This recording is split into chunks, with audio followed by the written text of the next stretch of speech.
कीर्तन प्रकरण 130 चौपाई 5।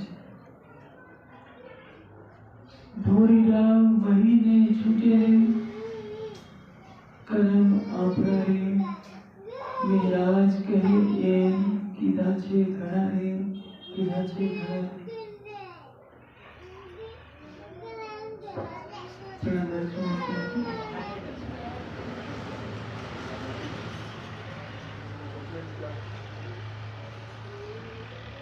ये कीर्तन उतरता है श्री महाराज की छाप में। वैसे इसका जो अवतरण काल है उसके बारे में कई बातें कही जाती हैं। श्री जी सूरत पहुंचना चाह रहे हैं, गाड़ी पर सवार हैं। ऐसे तो हमसे से इंद्रावती की छाप आती है, लेकिन इस प्रकरण में मेराज की छाप आई है। इसका कुछ विशेष कारण है, क्योंकि मेराज के जीव को संबोधित करके कहा गया है। मेराज ने स्वयं अपने ऊपर लेकर के इस प्रसंग को विशेष रूप से कहा है। कवाया मूल स्रोत है, जैसे बारी ले बारी मेरे प्यारे नंबर वाली। इसमें ललिता की क्यों छाप लगाई है? उतना तो महामती जी के मन से है, लेकिन ललिता की छाप लगाई है। इस प्रकरण में भी नियम के अनुसार इंद्रावती की छाप होनी चाहिए, क्योंकि ये सूरत का प्रसंग है। जब श्री जी रास्ते में है, गाड़ी रेत में धंस जा रही है सुंदर साहब के बोट से, और उसके पहले बिहारी जी महाराज की वार्ता हो चुकी है श्री जी से। बिहारी जी महाराज किसी भी तरह से जिन सुंदर साहब को निष्कासित करते हैं वो सुंदर साहब के समूह में लेने के लिए तैयार है। आप हर वर्ष इस प्रसंग को सुनते हैं। दो विचारधाराएं हैं। एक विचारधारा वाणी का प्रकाश फैलाना चाहती है, एक विचारधारा वाणी को रखना चाहती है। चाणक्य के संदर्भ में भी वितर्क में एक बात कही गई है कि वाणी वहां न फंसे उस वक्त उस दिन इंतजार थे होंगे पर सुन न सके। एक सुकम का तात्पर्य क्या होता है?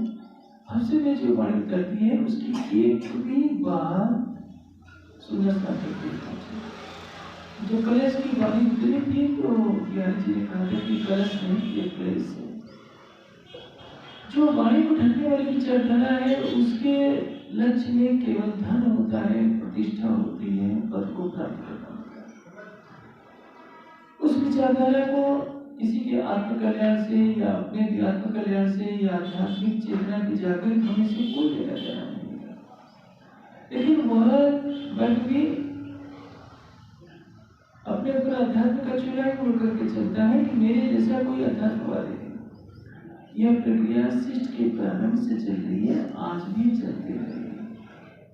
और ऐसा न समझिए कि यह समाप्त हो जाएगी, भविष्य में भी चलेगी, कम या अधिक, क्योंकि सत्य असत्य का संघर्ष चलता रहा है, चलता रहेगा। तभी तो इसको मृत्यु लोग कहते हैं। सत्य रजतम का संसार है। तमोगुण में जहाँ अज्ञान है वहाँ सत्वगुण में ज्ञान है, और रजोगुण में कर्म है। अध्यात्म का ज्ञान का जो मार्ग है, हकीकत मार्फत का ज्ञान भी चलता रहेगा, और अज्ञानता वाला मार्ग भी चलता रहेगा। तमोगुण से ग्रसित लोगों का, जिसमें जीव सृष्टि का वर्चस्व होगा, और रजोगुण का मार्ग भी चलता रहेगा, कर्म का, कर्मकांडों का। ये प्रकरण हमारे लिए एक बहुत बड़ी सिखापन है। ऐसा नहीं समझना चाहिए कि उस समय हो गया हो गया। ये तो आज भी चल रहा है, भविष्य में भी चलता रहेगा। वाटकी विस्मी गाड़ी बाहर बड़ी शुरू होती है। धोरी राम मामा की तारीफ मुझसे मेराज अपने जीव को संबोधित कर रही है। मेरे जीव, तेरे कंधे पे राजे ने जुबान कहा जाती है। बैल है, घटना क्या है? गाड़ी पर जब श्री जी चल रहे हैं, सुंदर साहब भी कुछ बैठ जाते हैं, गाड़ी के पहिए रेत में धंस जाते हैं। लेकिन गाड़ीवान को तो समय पर पहुंचाना है, उसका उत्तरदायित्व कि समय पर पहुंचे। बोझ कितना है, बोझ किसको ढूंढना है? गाड़ीवान को नहीं ढूंढना है। वो तो केवल कहेगा कि नहीं जल्दी पहुंचो जल्दी पहुंचो। सारा बोझ बैल के कंधों पर होता है। बोझ ढोते ढोते उसके कंधे में घाव हो जाते हैं, कंधे धंस जाते हैं, बोझ भी ढोना है और ऊपर से मार पड़ रही है उसके अंगों से। वो अपनी पीड़ा किसी से नहीं कर सकता। इसको कहा है कर्ण वेलुरे धोरी वट उचाड़े श्वास मखाए। तू हाँफ रहा है बैल, ऊपर मार पड़ रही, लेकिन तू बोलेगा तो तू तेरी बात सुनेगा। ऐसे ही होता है। जो समाज में प्रभावशाली तबका होता है वो गादियों पर कब्जा कर लेता है और अपने तरीके से अध्यात्म की व्याख्या करने लगता है कि जो मैं कह रहा हूँ वह सच है। अब देखें आजकल समाज में क्या चल रहा है। कहीं वंशवाद के आधार पर गादीवाद चल रहा है, कहीं परंपरा के अनुसार गादीवाद चल रहा है। जो गादी पर बैठा होता है उसको हो सकता है धर्म की भी व्याख्या न आती हो, लेकिन उसके कथन को सारा समाज राज्य का कथन मानता है। राज्य ने वाणी में जो ताकत के रूप में हमें परम धाम का धन दिया है, इसकी मान्यता कोई आज नहीं है, क्योंकि जहाँ अज्ञानता होती है वहाँ अक्षरातीत के कथनों का महत्व नहीं होता। जैसे मैं आपको उदाहरण दे दूँ, सच्ची कृत्ता में भी क्या होता है? ऋषि मुनियों का एक अलग समूह था जो वेद के कथन को मानता था। शुक्राचार्य भी वेद पढ़े थे, बृहस्पति के समकक्ष विद्वान माने जाते हैं, लेकिन शुक्राचार्य किसके गुरु थे? असुरों। शुक्राचार्य उल्टी राह अपनाते थे और असुरों को शरण चढ़ते थे। जिनमें कश्यप हुआ, हिरण्याक्ष हुआ। त्रेता में देखेंगे तो रावण भी हुआ। रावण का वेद नहीं पढ़ा था, वेद नहीं पढ़ा था, लेकिन वेद का अर्थ उल्टी दिशा में करता था। वो मांस खाता था, शराब पीता था, पर स्त्री गमन करता था, सबका हरण कर लेता था, फिर भी कहता था कि हम अच्छे देवता हो गए। तो द्वापर में भी यही प्रवृत्ति रही है। युगों युगों में सत्य और असत्य का संघर्ष चलता रहता है और इनमें मेल भी नहीं हो सकता। रहीमदास जी लिखा है, कहीं कहीं कैसे लिए वेद के कुशन वे दौलत के शराब में उनके मेरा तो अपनी मस्ती में झोंकेगा हवा के झोंकों से, और वेद का काम है उसको फाड़ना। वैसे ही जागरण के प्रमाण में भी ब्रह्म सृष्टि को क्या चाहिए? केवल परम धाम की वाणी चाहिए, राज्य का प्रेम चाहिए, उसे अपनी आत्मा को जागृत करना होता है। लेकिन सुंदर साथ के समूह में जो बड़े बड़े स्थान है, बड़े बड़े पदों पर कौन बैठ जाता है? ब्रह्म सृष्टि को तो किनारे फेंक दिया जाता है। कोई कोई परमात्मा आती है जो अपना छोटा मोटा दल लेकर के कुछ परम की बात बताएगी, लेकिन जिस स्थान में पैसा होता है, जिस स्थान में वर्चस्व होता है, उस पर जीव सृष्टि पहले कब्जा कर लेती है। इसीलिए इस प्रकार कहा गया कि मैं डरता हूँ उन नगों से जो गुनाह कर से होगा। ब्रह्म सृष्टि किसके वशीभूत हो जाएगी? जो भी धन के नाम पर अग्रगण्य होंगे, जिनको अध्यात्म का कुछ भी पता नहीं होगा, हकीकत मार्फत तो दूर की बात है, क्योंकि ब्रह्मात्मा कभी किसी दूसरे ब्रह्मात्मा पर हुकूमत नहीं करेगी।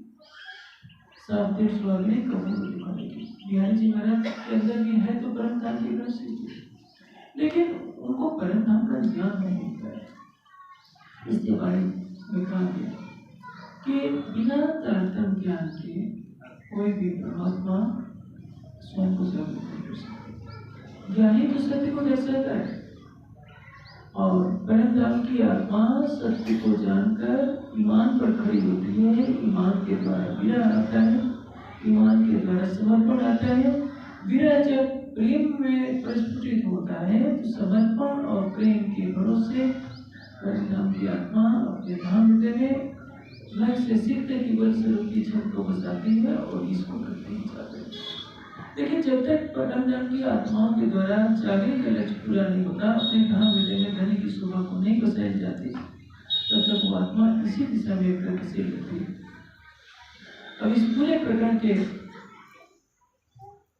माध्यम से ये संदेश दिया जा रहा है कि छठे दिन की लीला के समापन तक सुंदर साथ में यही स्थिति बनी रही है। इसलिए विराज कह रहे हैं कि ऐ मेरे जीव रूपी है धोरिया मां के तारीखा से। दूसरी, तेरे कंधे पर राजे ने जो जुआ रखा है जागरी का, उसको तो छोड़ना नहीं। वाटे विस्मी गाड़ी बाहर करी, जबकि गाड़ी भरी हुई है। वाटे विस्मी गाड़ी बाहर भरी, रास्ता बहुत कठिन है, गाड़ी सुंदर सा के बोझ से दबी हुई है, फिर भी ढोरिडा नाम के तारीखा से। तो कभी भी अपने जुए को न छोड़ो, क्योंकि ये जुआ राजी ने तुम्हारे ऊपर, तुम्हारा उत्तरदायित्व है, चाहे कितना भी कष्ट हो। देखिए परम धाम में वहदत है, एकत्व है। जो श्यामा जी को आनंद है वही इंद्रावती को आनंद है, वही रतन बाई की आत्मा को भी वही आनंद है, वही प्रेम है।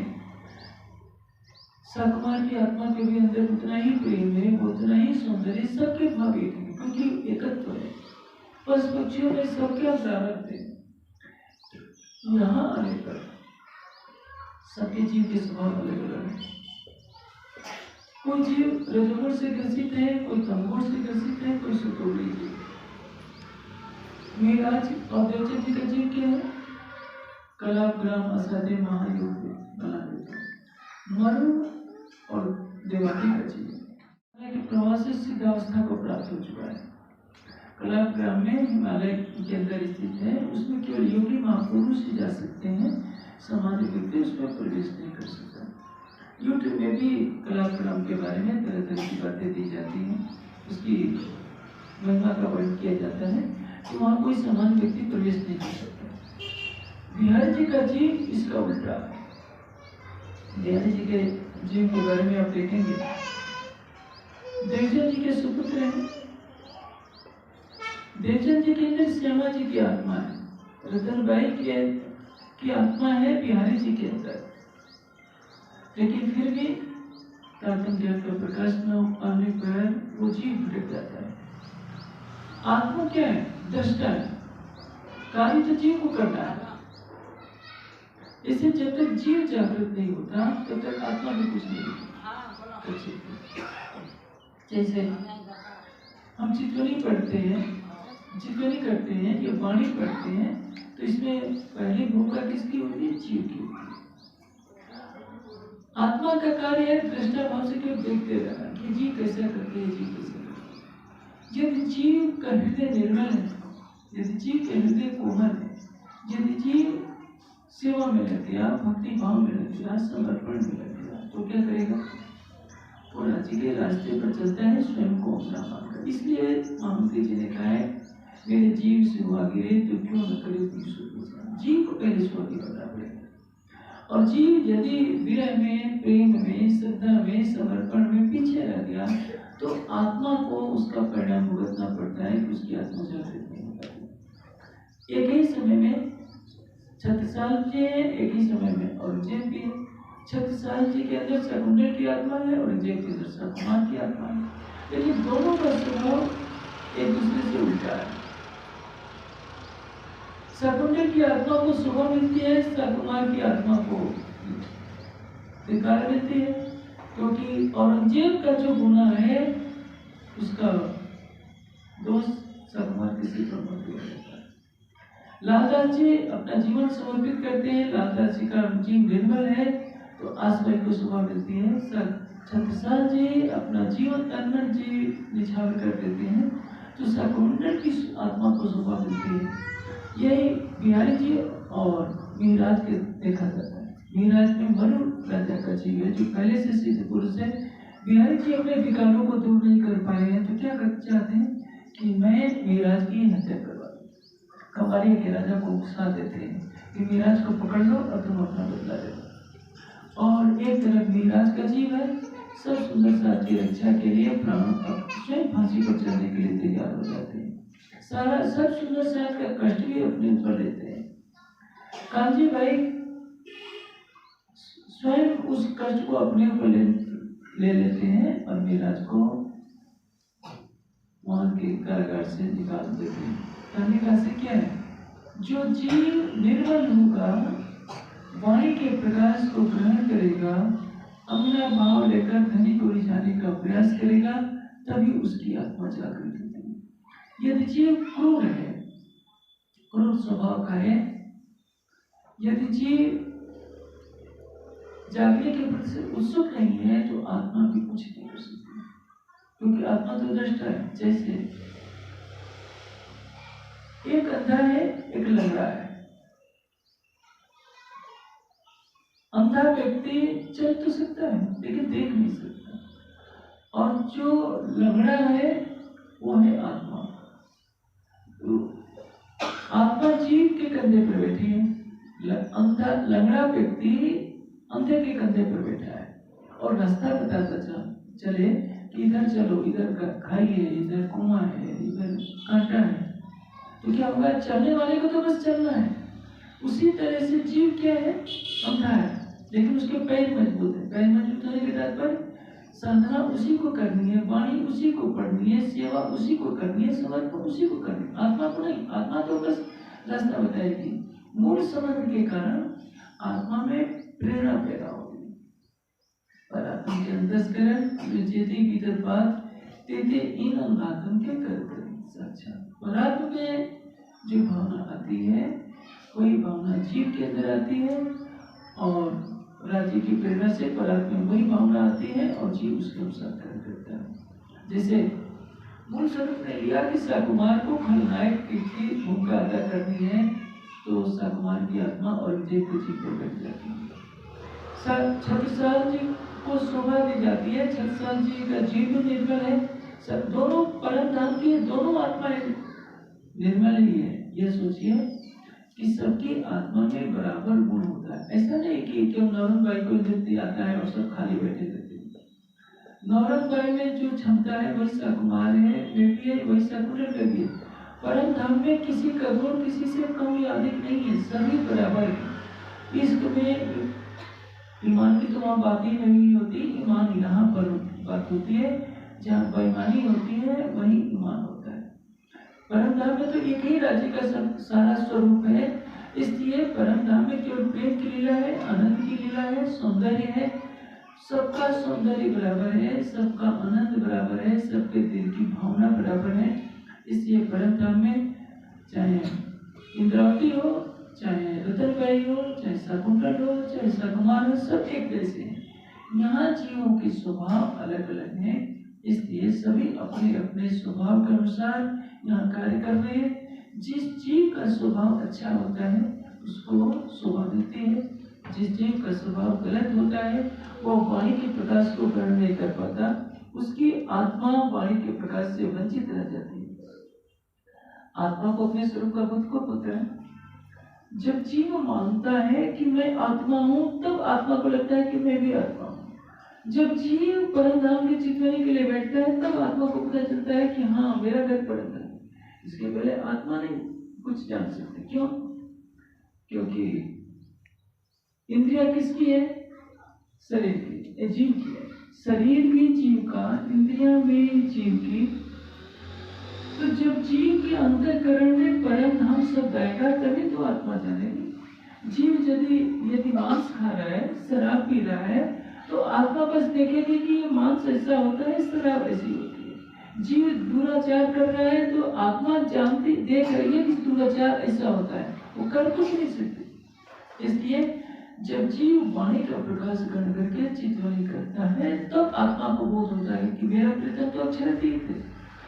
क्योंकि जीव भी अंगना भाव लेता है, तो जो जीव अंगना भाव लेगा वही भाव आत्मा के अंदर भी आएगा। इसको एक विस्तार से समझिए। एक राजा है, राजा के बगल में महारानी बैठती है।